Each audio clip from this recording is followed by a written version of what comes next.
Cinema ప్రియులకు సుపరిచితమైన పేరు పునర్వవి భూపాలం. రాజ్ తరుణ్, అవికా గోర్ కలిసి నటించిన ఉయ్యాల జంపాల సినిమాతో నటిగా తెరంగేట్రం చేసింది. మొదటి సినిమాతోనే అందం, అమాయకత్వంతో అందరి దృష్టిని ఆకర్షించింది.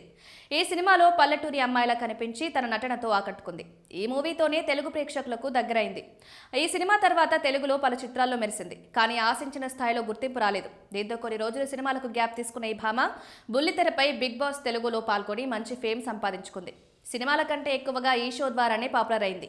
అయితే ఈ షో తర్వాత ఆమెకు అవకాశాలు క్యూ కట్టినట్లు సమాచారం. కానీ ఆఫర్స్ వదులుకుని లండన్లో పై చదువులు చదువుకుంది. పూర్తిగా సినిమాలకు దూరమై మొత్తం చదువుపై దృష్టి పెట్టింది. సోషల్ మీడియాలో యాక్టివ్గా ఉండే పునర్వవి అప్పుడప్పుడు ఏదో ఒక పోస్ట్ చేస్తూ సందడి చేసింది. ఇటీవల డిసెంబర్లో తను ప్రేమించిన అబ్బాయిని నిశ్చితార్థం చేసుకున్నా అంటూ ప్రకటించింది. దీంతో ఆమెకు ఫ్యాన్స్, ప్రముఖులు విశేష్ తెలియజేశారు. తాజాగా పునర్నవి తన ప్రియుడిని పెళ్లి చేసుకుంది.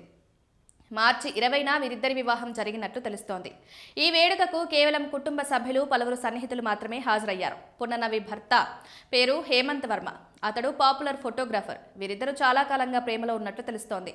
ఇప్పుడు ఈ జంటకు నెటిజన్లు, సెలబ్రిటీలు శుభాకాంక్షలు తెలుపుతున్నారు. పునర్నవి భూపాలం చాలా కాలంగా సినిమాలకు దూరంగా ఉంటుంది. ఇన్నాళ్ళు సోషల్ మీడియాలో యాక్టివ్గా ఉన్న పునర్నవి ఇప్పుడు వైవాహిక బంధంలోకి అడుగుపెట్టింది. ఇటీవలే సింగర్ రాహుల్ సిప్లిగన్ సైతం పెళ్లి చేసుకున్న సంగతి తెలిసిందే.